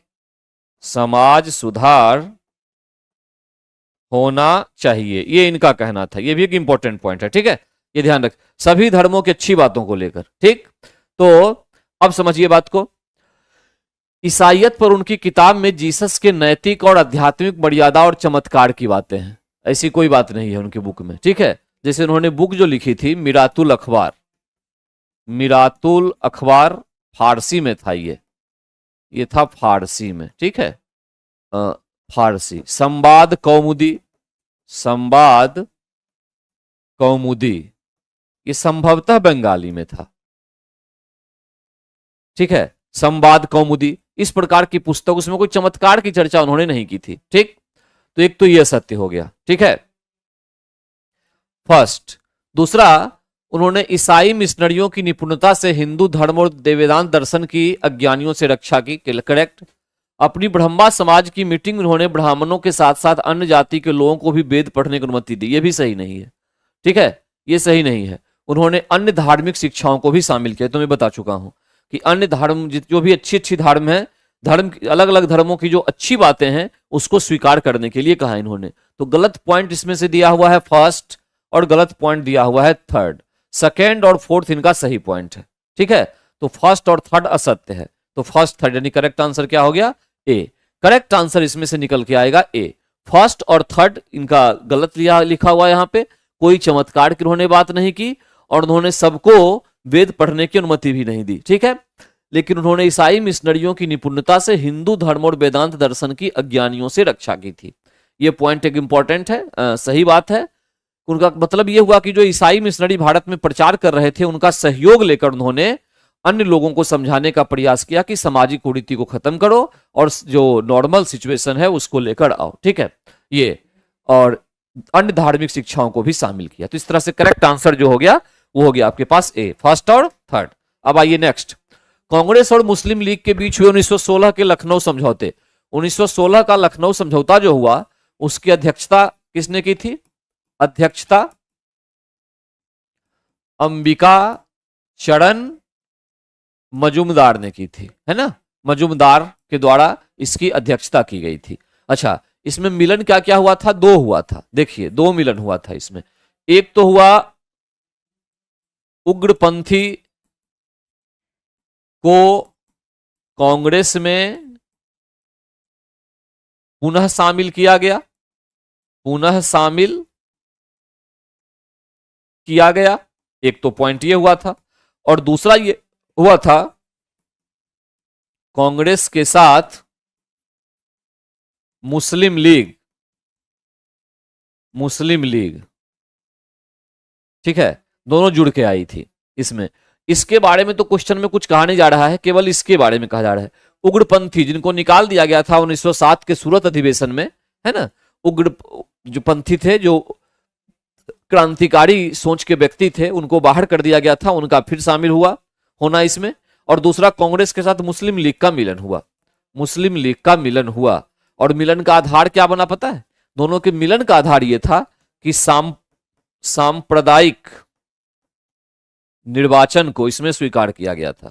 सांप्रदायिक निर्वाचन व्यवस्था को स्वीकार किया गया, भारत विभाजन को स्वीकार नहीं किया गया था, स्वीकार किया गया कि मुस्लिम के लिए किया गया अलग से निर्वाचन व्यवस्था की जानी चाहिए। इस पर सहमत हुए थे कांग्रेसी, तभी जाके मिलन हुआ था। इसका मतलब यह हुआ कांग्रेस और मुस्लिम लीग को अलग अलग दृष्टिकोण से देखते हुए ये जो सम्मेलन है ये बुलाया गया था। अब जरा आते हैं पॉइंट में, लखनऊ समझौते में कौन सा कथन सही है कह रहा है? यह समझौता हिंदू और मुसलमानों को अलग अलग इकाइयां मानकर किया गया, बिल्कुल सही बात है, ये किया गया। अभी बता रहा हूं, दोनों को अलग इकाई माना गया क्योंकि सांप्रदायिकता की शुरुआत यहीं से मानी जाती है, ठीक है।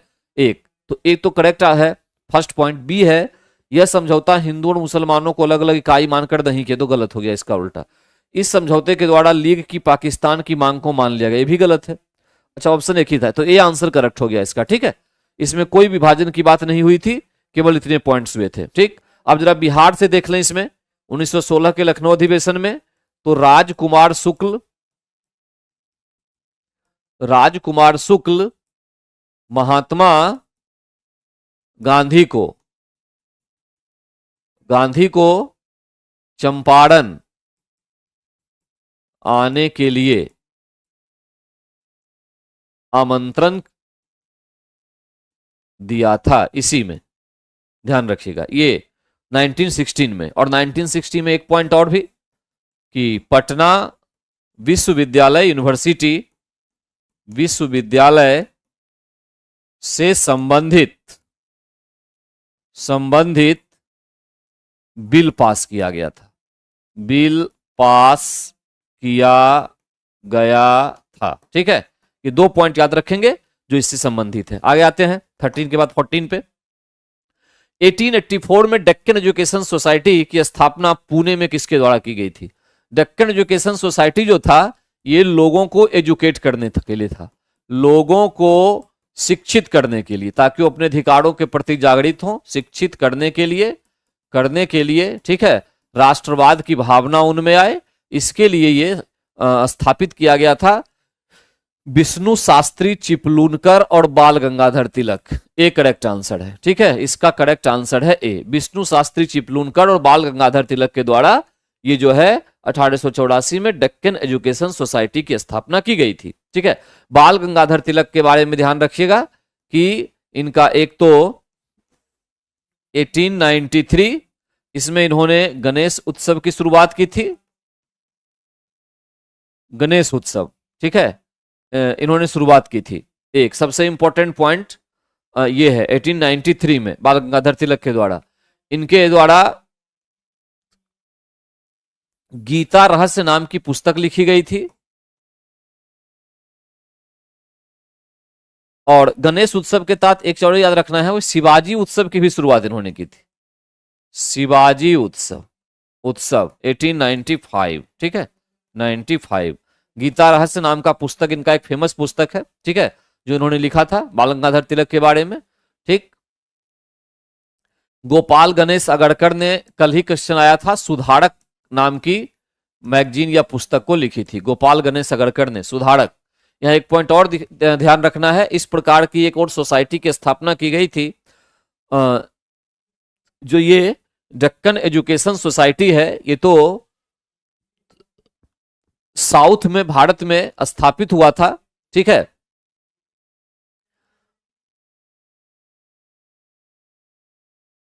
इसमें इतने पॉइंट्स हैं 14 में। अब आते हैं आगे क्वेश्चन नंबर 15 तक। सविनय अवज्ञा आंदोलन से संबंधित कौन सा कथन सत्य नहीं है या तथ्य सत्य नहीं है? सविनय अवज्ञा आंदोलन 1930 से 33 के बीच हुआ था। सविनय अवज्ञा में जो कुछ फैक्ट्स कॉमन है, जो आपको याद है, मैं एक बार केवल रिपीट करवा देता हूं। टोटल अनुयायी 78, कुल यात्रा 240 या 241 मील की, ठीक है।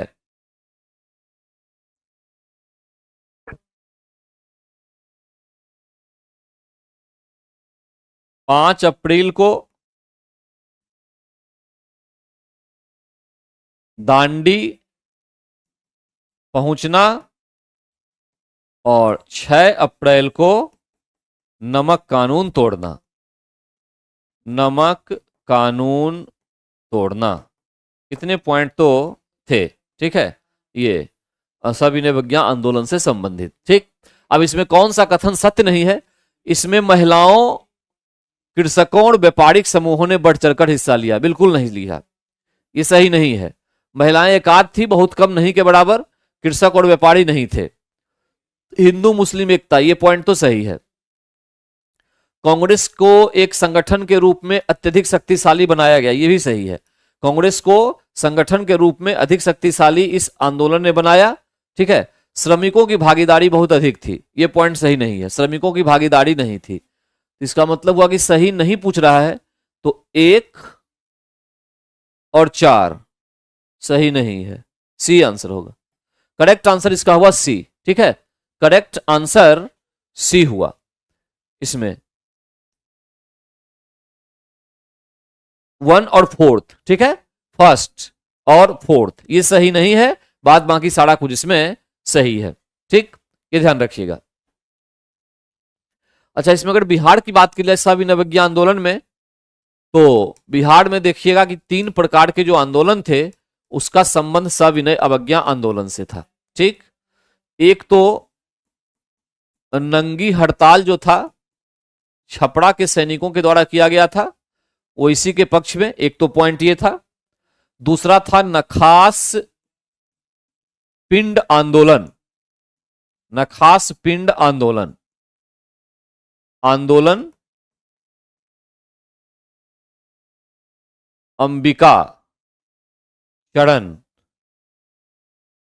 के नेतृत्व में, पटना के पास हुआ था ये, नेतृत्व में, ठीक है। ये तो ये भी एक इंपॉर्टेंट आंदोलन था। और एक था चौकीदारी कर। चौकीदारी कर, चौकीदारों ने कर देना मना कर दिया, उन्होंने जॉब छोड़ दी अपनी, ठीक है। तो ये 3 जो आंदोलन थे वो रिलेटेड थे बिहार से, याद रखिएगा इस बात को। तो सविनय अवज्ञा आंदोलन में 3 प्रकार के आंदोलन बिहार में सविनय अवज्ञा आंदोलन से संबंधित थे, ठीक है। और 1857 में लोटा विद्रोह जो हुआ था वो बिहार में, वो 1857 से संबंधित था। ये तीनों विद्रोह जो हैं ये संबंधित हैं, विद्रोह कहें या आंदोलन कहें, ये सविनय अवज्ञा आंदोलन से संबंधित थे, ठीक। अब आइए नेक्स्ट। वर्ष 56 में राज्यों के पुनर्गठन, 1956 में राज्य के पुनर्गठन से संबंधित फजल अली आयोग बनाया गया था। फजल अली आयोग, ठीक है, ये बना 1953 में ही, ठीक है, यहां ध्यान रखिएगा 53 में बना। और इसकी जो सिफारिश हुई 56 में, सिफारिश जब आई, लागू कर दिया गया, सिफारिश पहले आई थी सिफारिश, इसमें कहा गया था कि भाषा के आधार पर राज्यों का निर्माण किया जा सकता है।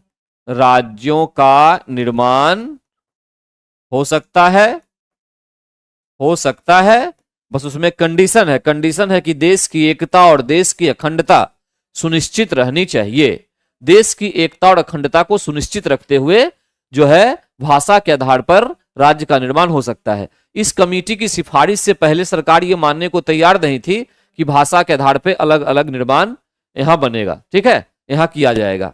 तो इस बात को ध्यान में रखिएगा। लेकिन यहां यह भी ध्यान रखना है कि भाषा के आधार पर मद्रास से अलग अलग कर आंध्र प्रदेश राज्य बनाया गया था। आंध्र प्रदेश राज्य फर्स्ट था, ये फर्स्ट बनाया गया। भाषा के आधार पर प्रथम जो राज्य बनाया गया था वो आंध्र प्रदेश था, ठीक है, किससे? मद्रास से लग करके, करेक्ट। तो ये 1953 में बना, 1953 में बनाया गया था। उसके बाद काफी विवाद हुआ, तब जाके फजली आयोग आया था। आयोग की सिफारिश में पूरे राज्यों को अलग अलग तरीके से उसको डिवाइड करना था, किसी के क्षेत्र को काटना था, किसी के क्षेत्र को जोड़ना था। तो क्वेश्चन पूछ रहा है कि 56 में राज्यों के पुनर्गठन के क्रम में बिहार के किस जिले के कुछ क्षेत्र पश्चिम बंगाल को हस्तांतरित किए गए थे? पूर्णिया और पुरुलिया, ठीक है। पूर्णिया का जो डिस्ट्रिक्ट था, जो क्षेत्र पूर्णिया डिस्ट्रिक्ट है, इसके कुछ क्षेत्र दिए गए थे, पश्चिम बंगाल को दे दिए गए थे, ठीक, क्योंकि उसकी वहां पे भाषाई समानता मिल रही थी। तो करेक्ट आंसर 16 का हो गया सी। इतने पॉइंट्स आप उसके याद रखेंगे, ठीक है। 17, बिहार के निम्न जिलों में से किस जिले में ही पीडमोंट स्वैम्प मिट्टी पाई जाती है? करेक्ट आंसर है पश्चिमी चंपारण। याद रखेंगे आप इसको, पश्चिमी चंपारण। बिहार की जब मिट्टी की बात आती है ना, बिहार की मिट्टी, तो इसको हम दो क्षेत्रों में, दो भागों में बांट के देखते हैं। एक नॉर्थ बिहार की, नॉर्थ बिहार, और एक देखते हैं साउथ बिहार, साउथ बिहार की मिट्टी, ठीक है, दक्षिण बिहार और उत्तर बिहार की मिट्टी। नॉर्थ बिहार में आपके पास आ जाएगा जलोढ़, एल्यूवियल सॉइल। जलोढ़ के भी दो, खादर और बांगर, ठीक है। बांगर मतलब पुरानी जलोढ़, इसको बलसुंदरी भी कहते हैं, बलसुंदरी मिट्टी के नाम से भी इसको जाना जाता है, ठीक है। तो बेसिकली नॉर्थ बिहार में यही मिट्टी पाई जाएगी। साउथ बिहार की तरफ अगर आप आते हैं तो इसमें से एक तो मिलेगा आपको ताल या टाल की मिट्टी, दूसरा एक मिलेगा पुरानी जलोढ़, जिसको बांगर नहीं कह के कड़ैल या केवाल मिट्टी कहते हैं, कड़ैल या केवाल मिट्टी, है ना। ये है एक्चुअली में पुरानी जलोढ़ ही, काफी उपजाऊ मिट्टी होती है ये। और ये टाल वाली, जिसमें बेसिकली दलहन और रबी और खरीफ दोनों प्रकार के फसलों को इसमें उपजाया जा सकता है, ठीक है। इसके साथ साथ तीसरा, दक्षिण बिहार में एक और मिट्टी पाई जाएगी तीसरे प्रकार की, ये पठारी क्षेत्र की मिट्टी होगी, लाल मिट्टी और पीली मिट्टी, लाल एवं पीली मिट्टी पठारी क्षेत्र की मिट्टी होगी, ठीक है, मिट्टी होगी। पश्चिमी चंपारण का जो इलाका है, वो जो शिवालिक का क्षेत्र होता है, उसमें जो कंकर और पत्थर जो छोटे छोटे हिस्से में पाए जाते हैं बजरी जैसे, और दलदली क्षेत्र में मिट्टी जो पाई जाती है, वो पिडमोंट स्वैम्प मिट्टी के नाम से इसको हम लोग जानते हैं। तो ये जो है बेसिकली पश्चिमी चंपारण के बेल्ट में पाई जाती है, ठीक है। इस प्रकार से हम मिट्टी का वो करते हैं, वर्गीकरण करते हैं। यहाँ ये भी ध्यान रखना है कि बिहार के कुल क्षेत्रफल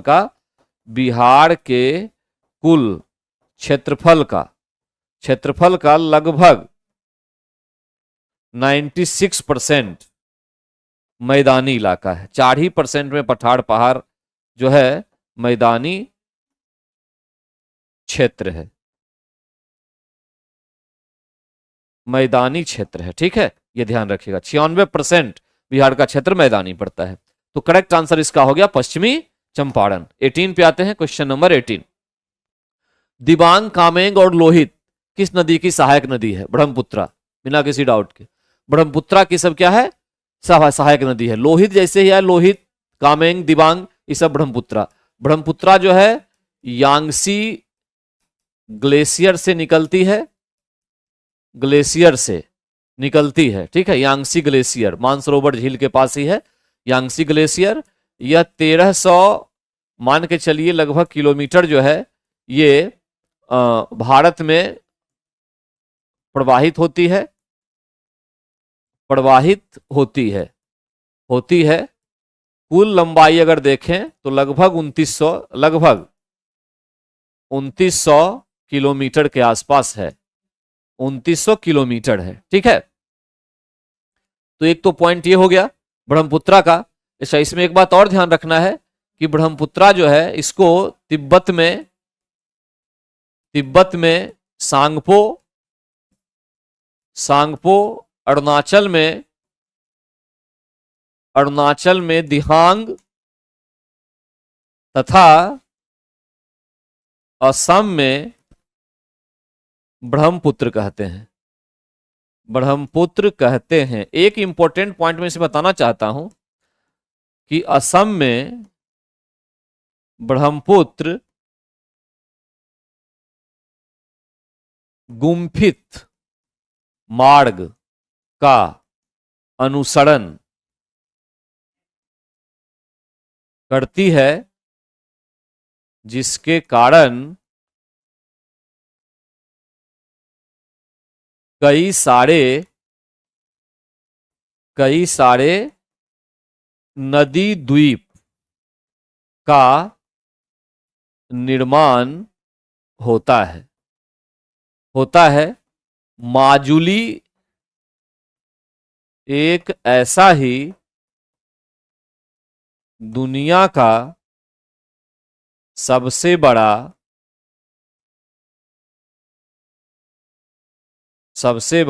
नदी द्वीप है, जिसके संरक्षण के लिए पूरा काम हो रहा है।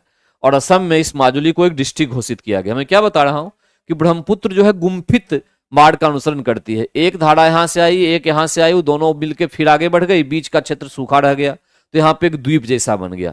वैसे जनरली द्वीप हम लोग समुद्र में देखा करते हैं, लेकिन यहाँ पे क्या देखा जाता है असम में कि इस ब्रह्मपुत्र नदी में छोटे छोटे द्वीप आपको पाए जाएंगे कई सारा। ये बहुत कम जगहों पे देखा जाता है। तो इसी प्रकार का एक द्वीप माजुली द्वीप है ना। ये दुनिया का सबसे बड़ा नदी द्वीप है माजुली। और ये द्वीप बनता क्यों है ब्रह्मपुत्र में? क्योंकि वो गुम्फित मार्ग का अनुसरण करते हुए चलती है, गुम्फित मार्ग का। इस पॉइंट को याद रखिएगा, ये सबसे इंपॉर्टेंट पॉइंट है। ठीक है, तो इस तरह से करेक्ट आंसर आपका हो गया ब्रह्मपुत्रा। करेक्ट आंसर जो आपके पास आ गया वो आया ब्रह्मपुत्र। ठीक है, ध्यान रखिएगा इसको। अब इसके बाद नेक्स्ट पे आते हैं। 19, भारत के उत्तरी से दक्षिणी छोर तक की दूरी कितनी है? 3214 किलोमीटर। ये तो याद करने वाली चीज है, 3214 किलोमीटर। और उत्तरी से दक्षिणी छोर की ये हो गई। अगर पूर्व से पश्चिम की पूछे 2933 किलोमीटर, 2933 किलोमीटर। ठीक है, ये पूर्व से पश्चिम की है, यानी अरुणाचल प्रदेश से लेके और इधर हम चलेंगे अगर गुजरात तक, तो वहां की दूरी लगभग इतनी है। ठीक है, यानी भारत का जो विस्तार है वो नॉर्थ साउथ ज्यादा है, उत्तरी दक्षिणी, इन कंपेरिजन टू पूर्व से पश्चिम के बीच। ठीक है, और पूर्व से पश्चिम के मध्य लगभग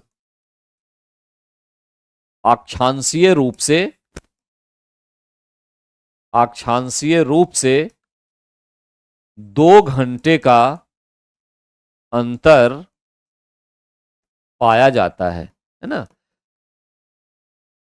जो अक्षांश हम देखते हैं जिसको हम लैटिट्यूड कहते हैं, उसके हिसाब से अगर देखा जाए लॉन्गिट्यूड, तो उसके हिसाब से पूरब से पश्चिम के मध्य जो हमारा अक्षांशीय विस्तार है उसमें 2 घंटे का अंदर देखा जाता है। इसका मतलब यह हुआ कि अगर अरुणाचल प्रदेश में 5 बजे सूर्योदय होगी तो गुजरात में जाके वो 7 बजे के आसपास होगा। इतने का डिफरेंस एक्चुअली में देखा जाता है। ठीक है, इतने का डिफरेंस देखा जाता है। तो कुल मिला के ये पॉइंट है, इसको आपको इसमें से याद रखना है। और जो टाइम जोन है 82 डिग्री 5 मिनट, ये जो है हमारा स्टैंडर्ड टाइम लैटिट्यूड रखा गया है। और ये कहां से? तो प्रयागराज यानी इलाहाबाद जो पहले था के नैनी से गुजरता है, नैनी से गुजरता है ना। और ये ग्रीन बीच से, ग्रीन बीच जो 0 डिग्री है से 5.5 घंटे आगे है, उसके हिसाब से जो है वो तय होता है टाइम। तो ग्रीन बीच जो है उससे 5.5 घंटे आगे है 0 डिग्री देशांतर से, उसके हिसाब से हमारे यहाँ टाइम जोन जो है बनाया गया है। ठीक है, एक ही टाइम जोन चलता है। तो 19 का करेक्ट आंसर यहाँ पे हो गया 3214 किलोमीटर। अब आइए 20, हिमालय में हिमरेखा स्नो लाइन निम्नलिखित के बीच होती है। पहली बात तो कि स्नो लाइन का मतलब एक्चुअली में ये होता है कि जिस ऊंचाई या हाइट पर स्नो यानी बर्फ प्रत्यक्ष रूप से देखा जा सके, ठीक है, उसी को हम कहते हैं एक्चुअली में स्नो लाइन, प्रत्यक्ष रूप से देखा जा सके। और ये हाइट 4500 किलोमीटर से एबव, 4500 किलोमीटर या उससे एबव पे होता है। ठीक है, तो उस कंडीशन में अगर हम देखें तो हिमालय में हिम रेखा निम्न के बीच होगी, तो ये 45 से 6000 मीटर। ठीक, ये सबसे आसान इसमें से आपको पाई जाएगी। सी करेक्ट आंसर इसका होगा 20 का जो करेक्ट आंसर है ये सी। ठीक है, 45 से 6000। हालांकि इसमें से कुछ कंफ्यूजन इस बात को लेकर भी है, अब हम ये भी यहां पे डाल सकते हैं 4000 टू 5800 भी। ठीक है, ये भी तो, लेकिन बेसिकली जो माना जाता है 45 से ऊपर तक ही माना जाता है, 45 से ऊपर। तो 4000 में थोड़ा सा डाउट है, इसलिए मैंने इसको 45 से 6000 के बीच का माना। ये दोनों ऑप्शन में बहुत ज्यादा अंतर कुछ नहीं है। ठीक है, तो आप हमारे हिसाब से सी आप लगाएंगे करेक्ट आंसर। इसमें एक पॉइंट और भी ध्यान रखना है कि हिमालय की जो डिवीजन है उसमें एक जो हमारी हिमाद्री आती है, हिमाद्री जिसको हम कहते हैं, ये बृहत हिमालय है, बृहत हिमालय या ग्रेट हिमालय। ठीक है, इसमें हिमाद्री हो गई, इसकी ऊंचाई जो हो गई 6000 से ऊपर, 6000 मीटर से ऊपर या वहां तक की, ये हो गई, ये कहलाया हिमाद्री। दूसरा हो गया मध्य हिमालय, मध्य हिमालय ये हमारा हिमाचल श्रेणी कहलाता है, हिमाचल। इसका होता है 3700 से 3700 से 4500 मीटर तक। ठीक है, ये हाइट के हिसाब से बता रहा हूं। और एक हो गया बृहत हिमालय, मध्य हिमालय, निम्न हिमालय। निम्न लोअर हिमालय जिसको कहते हैं, ये हो गया शिवालिक के नाम से भी जाना जाता है, ये शिवालिक। ठीक है, और इसमें 400 से 1200 या 300 से 1200 मीटर तक एक्चुअली इसकी हाइट को हम मानते हैं। तो इस प्रकार से 3 तरह से हम इसको डिवाइड करते हैं, बृहत, मध्य और निम्न। ठीक है, इसमें से यहां जो है आपको सबसे अधिक बर्फ जो आइस जो मिलेगा वो बृहत हिमालय के क्षेत्र में ही मिलेगा। ठीक है, चाहे एवरेस्ट हो, कंचनजंगा हो, इस प्रकार के क्षेत्र यहां पे मिलेंगे आपको। ठीक है, जो मध्य हिमाचल है इसमें पीर पंजाल की श्रेणी मिलेगी, पीर पंजाल, महाभारत श्रेणी, महाभारत श्रेणी, ये सब इसमें मिलेगी। ठीक है, और जो शिवालिक या निम्न हिमालय है इसमें आपको देहरादून, दून घाटी इसी में पाई जाएगी, हरिद्वार, ये सब क्षेत्र जो है ये आपको इसी में मिलेगा। ठीक है, और हिमाद्री वाले क्षेत्र में आपको हो गया कंचनजंगा, कंचनजंगा, एवरेस्ट,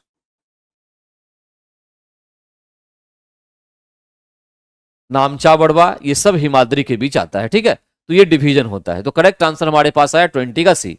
20 का करेक्ट आंसर है सी। ठीक है, 4500 से लगभग 6000 के बीच। ओके, अब आइए 21 पे। ये फिर पीआरटी का ये जो बैच है 1 से 5 तक का, ये 24 अप्रैल से स्टार्ट हुआ है। इसमें फास्ट ट्रैक बैच है। ठीक है, फास्ट रिवीजन का 499 इसकी फीस है, तो आप इसको ज्वाइन कर सकते हैं। आगे नेक्स्ट पॉइंट पे आइए, क्वेश्चन नंबर 21। चित्रकूट जलप्रपात निम्नलिखित में से किस नदी पर है? चित्रकूट जलप्रपात इंद्रावती नदी पर है, करेक्ट याद रखिएगा, इंद्रावती नदी पर। ठीक है, धुआंधार, धुआंधार जलप्रपात कहाँ? ये नर्मदा में।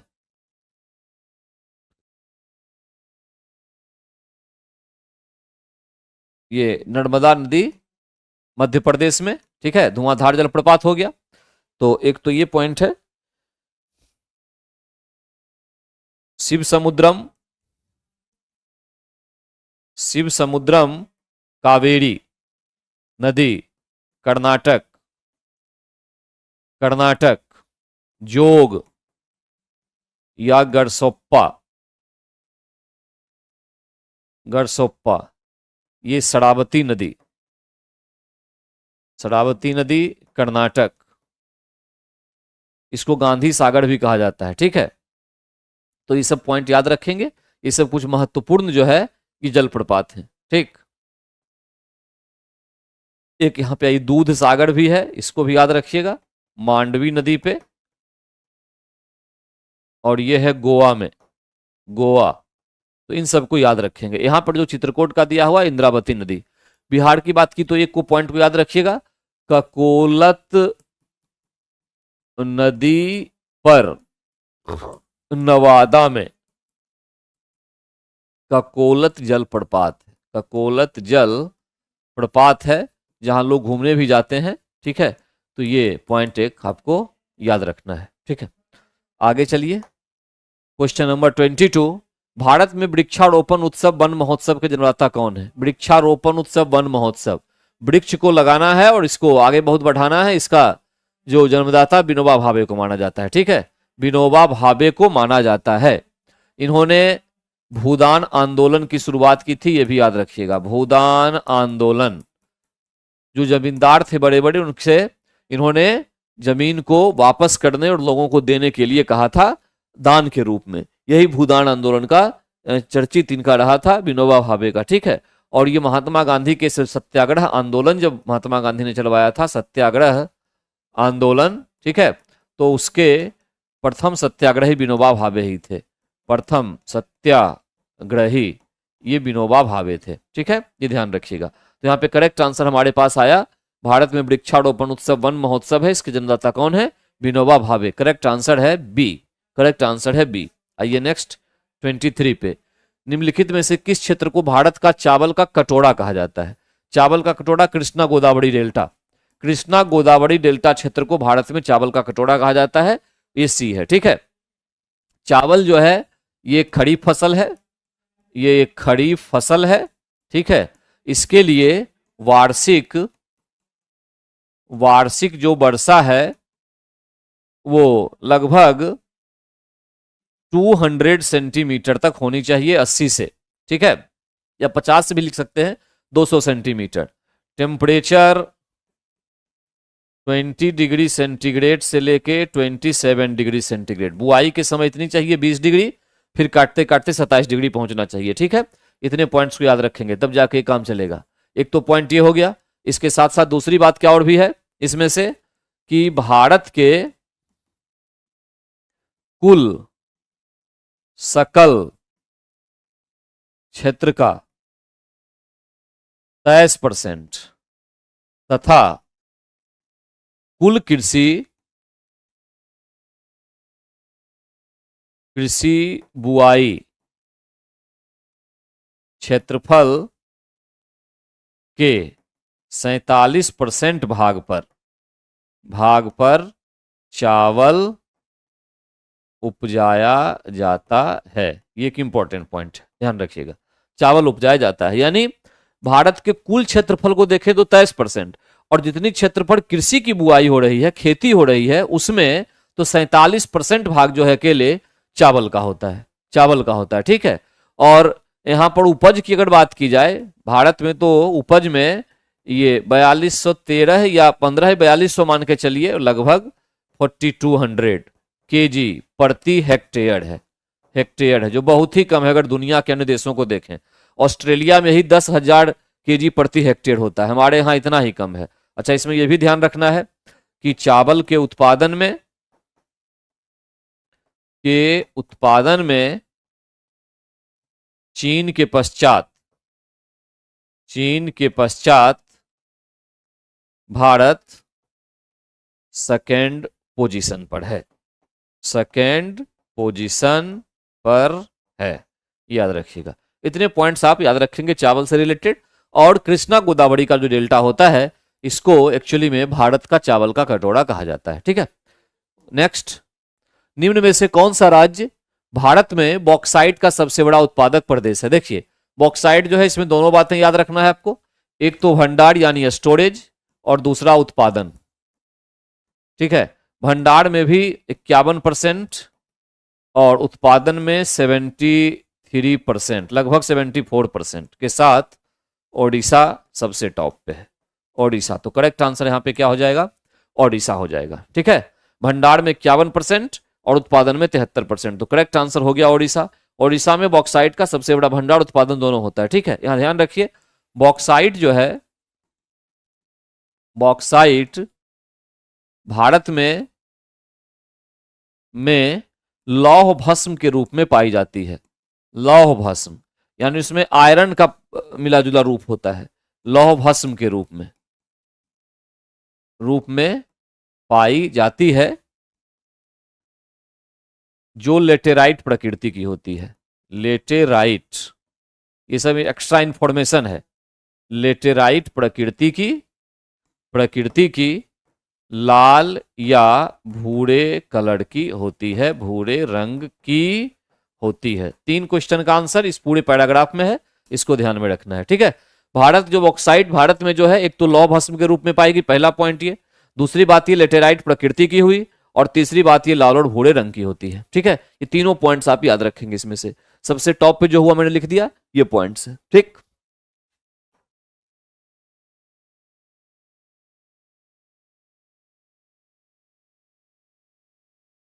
उसके बाद नेक्स्ट पॉइंट है, भारत का पहला कार्बन तटस्थ गांव कहां विकसित किया जाएगा? कार्बन न्यूट्रल, इसको इंग्लिश में कहेंगे कार्बन न्यूट्रल जो विलेज है उसकी चर्चा की जा रही है कि कहां पे विकसित होगा। तो करेक्ट आंसर है भिवंडी महाराष्ट्र। भिवंडी महाराष्ट्र, यानी वहां पे ऐसी चीजों का उपयोग किया जाएगा जहां से कार्बन का उत्सर्जन नहीं के बराबर होता हो, बहुत कम होता हो। चाहे इलेक्ट्रिसिटी के लिए आप सोलर की बात करें, व्हीकल्स में जो होगा वही इलेक्ट्रिक व्हीकल्स होंगे, है ना, बिजली पर चलने वाले वाहन होंगे। इस प्रकार की चीजों को लेकर ये जो है तय किया गया है। कार्बन तटस्थ गांव भिवंडी महाराष्ट्र, ठीक। आगे चलिए, इसमें से किस देश ने हाल ही में वर्ष 2025 को विशेष पर्यटन वर्ष के रूप में मनाए जाने का फैसला किया है? कौन सा देश ऐसा है जिसने ये पर्यटन जो है इसको विशेष पर्यटन वर्ष के रूप में मनाने का फैसला किया? तो करेक्ट आंसर इसका है नेपाल। Correct answer Nepal. अब यहां पे नेपाल तो किसी में है नहीं, तो इनमें से नन ऑफ द एबव होगा, ठीक है, इनमें से कोई नहीं। नेपाल ने 2025 को विशेष पर्यटन वर्ष के रूप में मनाने का फैसला किया है, ठीक है। आगे चलिए, हाल ही में कहां अवस्थित हैरिस पार्क का नाम बदलकर लिटिल इंडिया कर दिया गया? देखिए हैरिस पार्क जो था वो ऑस्ट्रेलिया में है, हैरिस पार्क, ठीक है। और इस हैरिस पार्क में भारतीय समुदाय की अत्यधिक संख्या निवास करती है। तो प्रधानमंत्री जो हमारे देश के नरेंद्र मोदी जी हैं, जब वो गए थे ऑस्ट्रेलिया, तो वहां के काउंटर पार्ट के द्वारा जो बातचीत हुई थी उसमें ऑस्ट्रेलिया और इंडिया के बीच के फ्रेंडशिप को बढ़ाने के लिए जो है ये निर्णय लिया गया, और निर्णय ये था कि इस हैरिस पार्क का नाम बदलकर लिटिल इंडिया कर दिया जाए, ठीक है। तो इस प्रकार से करेक्ट आंसर इसका हो जाएगा बी, यानी ऑस्ट्रेलिया। करेक्ट आंसर इसका होगा ऑस्ट्रेलिया। आइए नेक्स्ट पे 36। उसके पहले ये शिक्षक भर्ती 4 का ये बैच है, ठीक है। टीआरई 4 का टीजीटी हो जाए माध्यमिक क्लास 9 10th के लिए है। इसमें एसएसटी और जीएस दोनों 1099 रुपीज इसकी फीस है। आप ऑफलाइन ऑफिस में या ऑनलाइन ऐप के माध्यम से इसकी इंफॉर्मेशन ले सकते हैं, ठीक है, और इसको ज्वाइन कर सकते हैं। इसके बाद की बात है, क्वेश्चन नंबर 36 पे चलें। अगर प्रधानमंत्री नरेंद्र मोदी को किस देश के सर्वोच्च सम्मान companion of order of Fiji सम्मानित किया गया है? कोई कंफ्यूजन की बात नहीं है, देश का नाम वहां सम्मान में ही लिखा हुआ है, इसलिए कहीं कुछ कंफ्यूज करने की जरूरत नहीं। इतना आसान क्वेश्चन तो शायद ना पूछा जा सके, क्योंकि किसी देश का जो प्राइज है वही उसके नाम में शामिल है। थोड़ा सा आसान आपके लिए हो गया। करेक्ट आंसर इसका होगा फिजी। इसमें फिजी कहीं नहीं दिया हुआ है, इसलिए इसका करेक्ट आंसर होगा इसमें से कोई नहीं, ई, ठीक है। फिजी के द्वारा जो है इनको टॉप प्राइज जो है ये दिया जा चुका है, ठीक।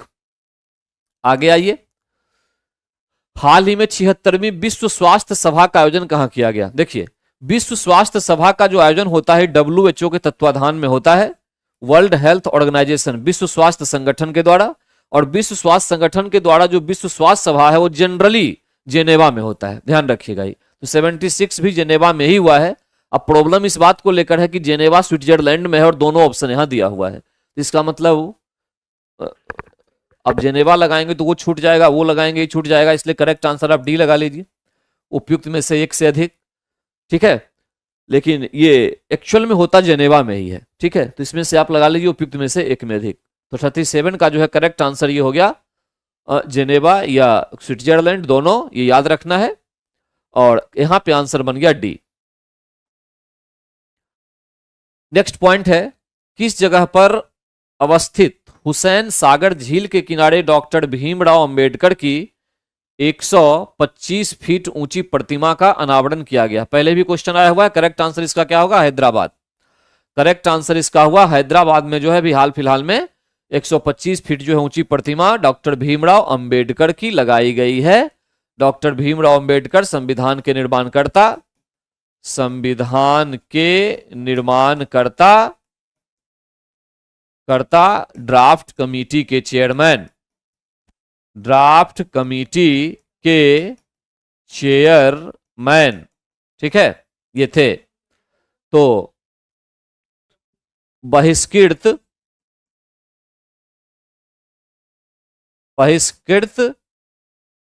हितधारणी सभा, कुछ ऐसा नाम था संस्था का, बहिष्कृत धारणी सभा की स्थापना इनके द्वारा की गई थी, इनके द्वारा की गई थी। ये कुछ इंपॉर्टेंट पॉइंट है जो आप याद रखेंगे, ठीक है। नेक्स्ट पॉइंट पे आते हैं, लव इन द 90s नामक फिल्म तागिन समुदाय पर बनी पहली फिल्म है। हाँ, इसका संबंध किस राज्य से है? देखिए, तागिन समुदाय जो है एक्चुअली में अरुणाचल प्रदेश में निवास करने वाली समुदाय है, अरुणाचल प्रदेश में निवास करती है, और जिस प्रजाति से बिलोंग करती है क्वेश्चन एग्जाम में पूछा जा सकता है, ध्यान रखिएगा, ये मंगोलायड प्रजाति है, मंगोलायड प्रजाति से ये बिलोंग करती है, ठीक है, मंगोलायड प्रजाति से, और तिब्बतियन भाषा ये बोलती है, एक्चुअली में तिब्बतियन जो भाषा है वो ये बोलती है, ठीक है। ये 3 पॉइंट इस समुदाय से संबंधित आप याद रखेंगे। और इसी समुदाय पर भी हाल फिलहाल जो यहाँ पर एक जो दिया जा रहा है कि लव इन द 90s नामक जो है फिल्म बना है। तो करेक्ट आंसर हमारे पास हो गया 39 का बी।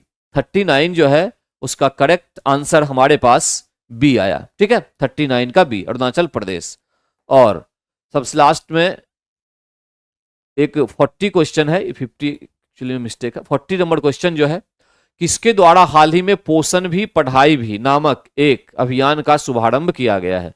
पोषण भी पढ़ाई भी, ये सबसे इंपॉर्टेंट स्कीम है सेंट्रल गवर्नमेंट की, जिसके तहत बच्चों को, ठीक है, एक प्रॉपर तरीके से उनका न्यूट्रिशन पूरा हो सके, ताकि वो पढ़ सकें और वो जो पढ़ने के बाद उनको चीजें याद भी रह सके और उसका वो एप्लीकेशन भी कर सकें। इसके लिए ये प्रोग्राम चलाया गया और इसको शुरुआत इसकी की थी स्मृति ईरानी ने।